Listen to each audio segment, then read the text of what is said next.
pour faire jouir cette langue, pour jubiler avec elle, en prose, en poésie et même en verlan. Voici Fabrice Lucchini et Michel Onfray.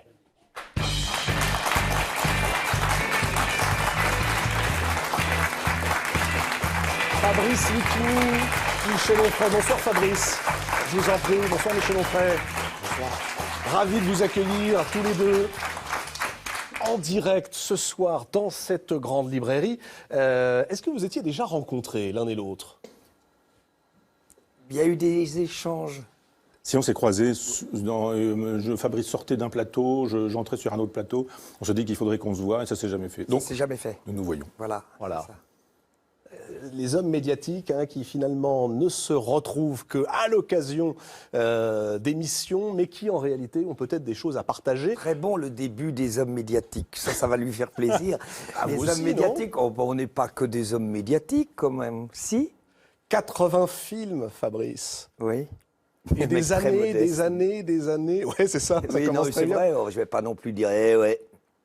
T'as vu ça un peu, mon grand? À nous faire plaisir en nous refaisant découvrir, ou tout simplement parfois en nous faisant découvrir des poèmes, la manière de les dire, le plaisir de jouir de la langue, avec La Fontaine, avec Rimbaud, avec Baudelaire, avec Nietzsche aussi. Vous êtes toujours un Nietzschéen, alors Nietzschéen à votre manière, Michel Onfray, vous.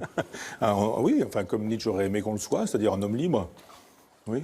Qu'est-ce que c'est un homme libre aujourd'hui, au XXIe siècle, en 2016, Michel Onfray? C'est un homme qui travaille, qui pense, qui réfléchit, qui ne se laisse influencer par rien ni personne, qui croit ses informations, qui, quand la gauche est au pouvoir, lit la presse de droite, quand la droite est au pouvoir, lit la presse de gauche. Enfin, un homme libre, quoi. On va parler avec vous justement de ce qu'est la liberté de penser, la liberté de jouer, de se confier également. Deux autobiographies en réalité. Je ne sais pas si c'est le mot qu'il faut employer, autobiographie. Fabrice Lucchini, comédie française, ça a débuté comme ça. C'est aux éditions Flammarion. Le livre est sorti il y a quelques jours. C'est déjà un grand succès. Autobiographie.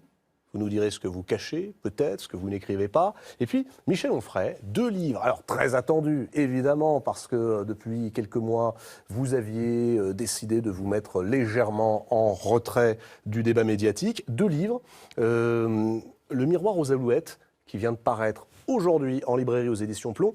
C'est sous-titré « Principe d'athéisme social ». Vous nous direz tout à l'heure ce qu'est l'athéisme social.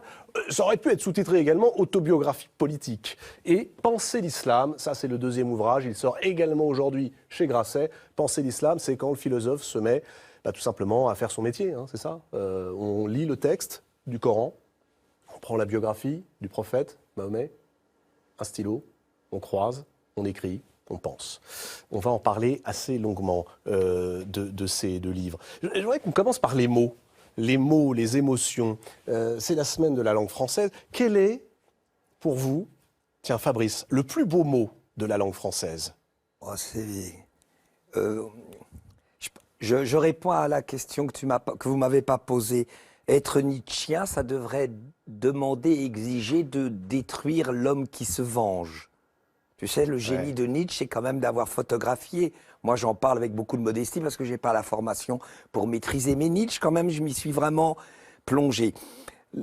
La grande idée géniale de Nietzsche, c'est quand même voir que l'homme dit non. L'homme se venge. Voilà. La grande idée, c'est qu'il a, ce que Onfray appelle aussi les passions tristes, il a vraiment photographié là où ça se venge. Je ne me trompe pas jusqu'à là. Oh, non. Là où ça se venge.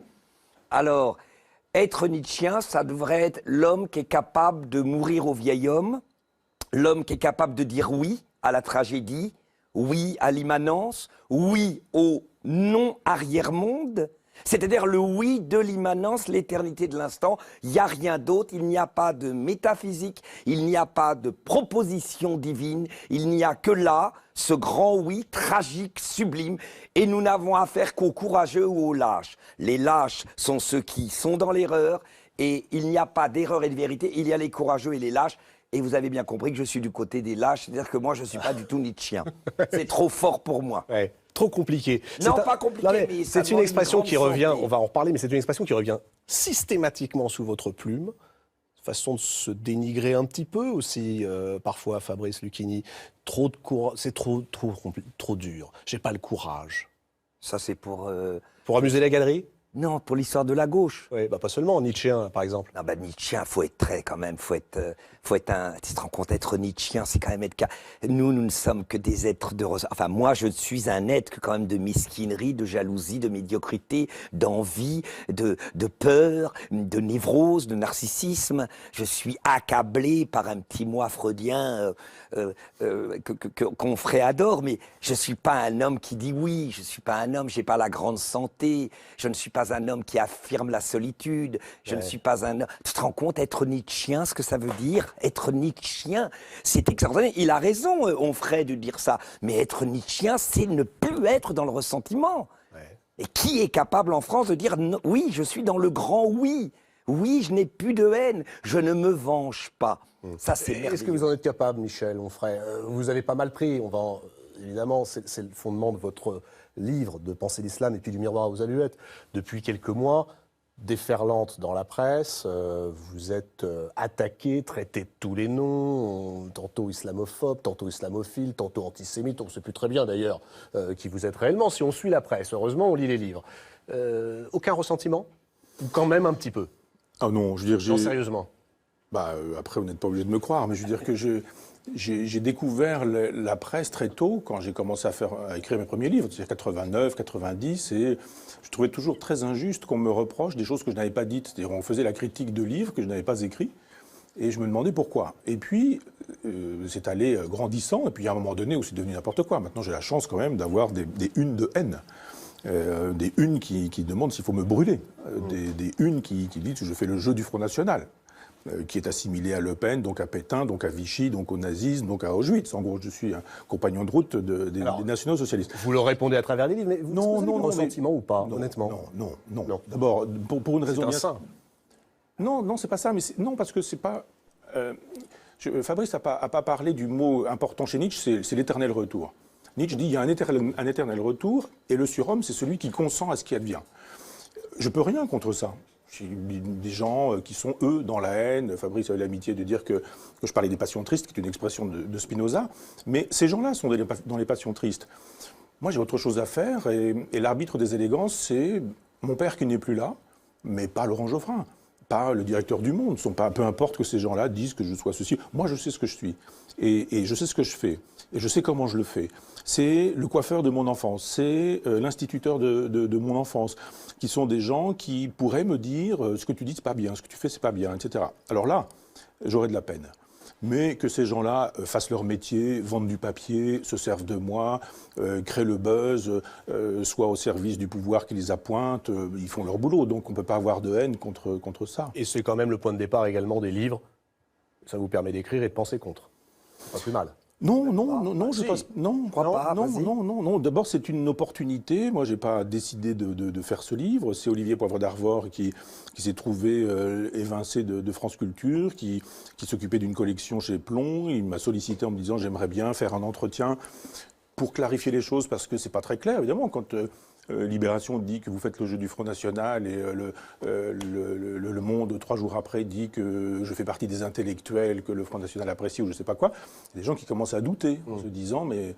Et donc, ils voulaient que nous fassions un entretien sur la question politique. Et j'ai dit, bah oui, c'est une bonne idée parce que ça permettrait de dire quelle est ma gauche. C'est une gauche simple, populaire, modeste, anarchiste, libertaire, près des gens. Moi, je reste fidèle aux idéaux de ce qu'était la gauche avant l'exercice du pouvoir, c'est-à-dire ou même de 80 à 83, la gauche des gens modestes. Simplement, cette gauche-là n'est plus entendue. On a une gauche de bourgeois, une gauche de riches, une gauche d'opportunistes, une gauche de bobos, une gauche de libéraux, une gauche parisienne, une gauche mondaine, une gauche qui ne sait plus du tout ce qu'est le monde et qui estime que quiconque ne souscrit pas à ces bêtises est un type d'extrême droite. Donc je me suis dit que ce livre soit l'occasion de dire que, 1, je suis de gauche, 2, je ne suis pas un idéologue de gauche.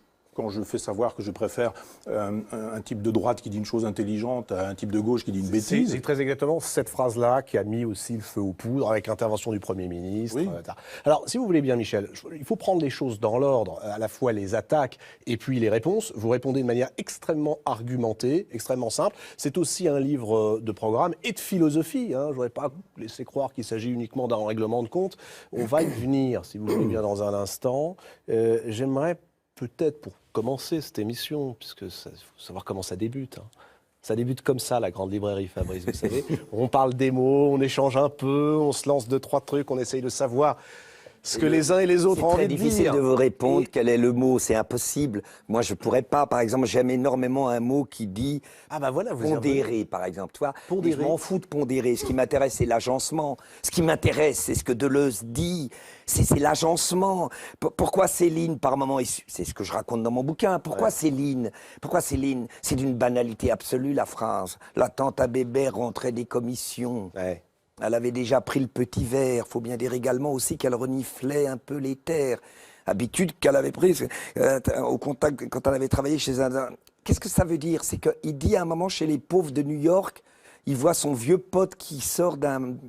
Ce qui est étonnant, c'est que Céline, qui est la personne la plus dure, politiquement tragique, etc., a parlé des pauvres sans affection, donc les pauvres ne sont pas humiliés. Dans le voyage au bout de la nuit, c'est ce que j'explique ou pas, le pauvre est restitué et pas du tout, il n'y a pas de compassion. Et à un moment, il dit, en parlant d'un autobus américain, il parle de Robinson qui travaille et qui est déprimé parce que ça fait 2 ans qu'il bosse et il n'apprend pas l'anglais, il a appris pour le moment que l'avatory, donc ça le déprime. Et dans la nuit, Céline dit, dans la fatigue, le divin, ça sort des hommes. Il marchait bien pondérément.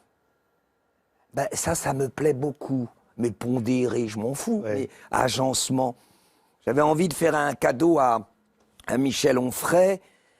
Je ne sais pas si c'est le moment, vous allez me le dire. C'est un petit cadeau. Allez-y, donnez-le. C'est-à-dire que je pense que j'ai lu pas tout, parce que je lis lentement, mais j'ai lu des choses, et je vois le peu que je peux comprendre de son courage. Moi, je pourrais pas, il n'est pas acteur, Onfray. Moi, je pourrais pas subir ça. Il a vraiment du caractère. Ce qui est dramatique chez les comédiens, c'est qu'ils n'ont pas de caractère. Vous avez été traîné dans la boue comme il l'a été, ou pas? Bon, moi, ça a commencé par François Chalet qui a dit dans un Shakespeare il est tellement mauvais qu'il ressemble à Serge Lama dans La Dame aux Camélias. Bon, ça, c'est l'exercice de mon métier. Et puis après, j'ai eu du bol. Avec un physique pas facile, mais bon, j'ai eu du bol, réellement. J'ai pas à me plaindre. Je suis pas non plus vénéré par la presse de gauche du tout. Moi, c'est plutôt l'institution bourgeoise, le Figaro Magazine, le Figaro. Ouais. Ça vous va très bien, d'ailleurs. Je suis très content. Très content, oui. Oui, parce que j'ai des points communs avec lui. Moi aussi, je viens d'une famille modeste, mais enfin, c'est un autre truc. Ce que j'avais envie de dire, vous allez me dire, puisque vous me demandez quels sont les mots que j'aime le plus, tous les matins, je travaille Molière. Il n'a rien à voir avec Alceste, mais il n'est pas étranger à Alceste.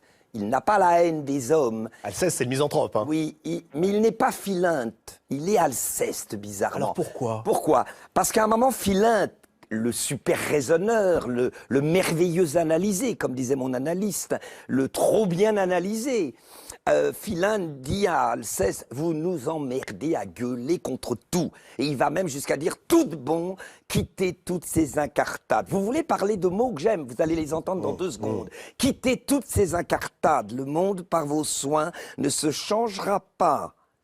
Et puisque la franchise a pour vous tant d'appât, je vous dirai tout franc que cette maladie, partout où vous allez, donne la comédie.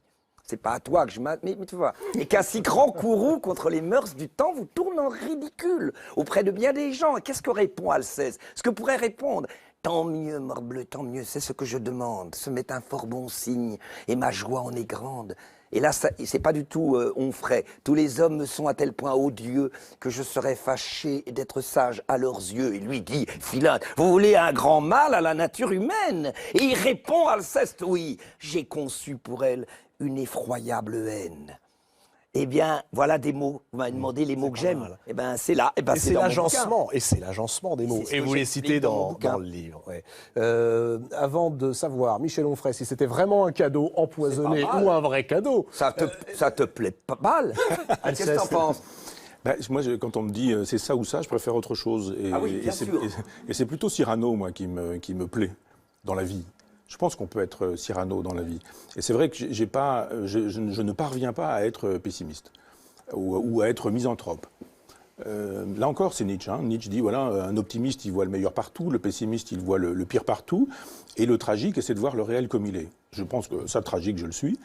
Mais pessimiste, non, je ne crois pas. Je ne veux jamais faire payer la facture que quelqu'un doit à un autre en disant, les hommes étant méchants, toi tu es un homme, donc tu seras méchant, etc., etc. Non, je ne parviens pas à haïr. Je ne suis pas doué pour la haine.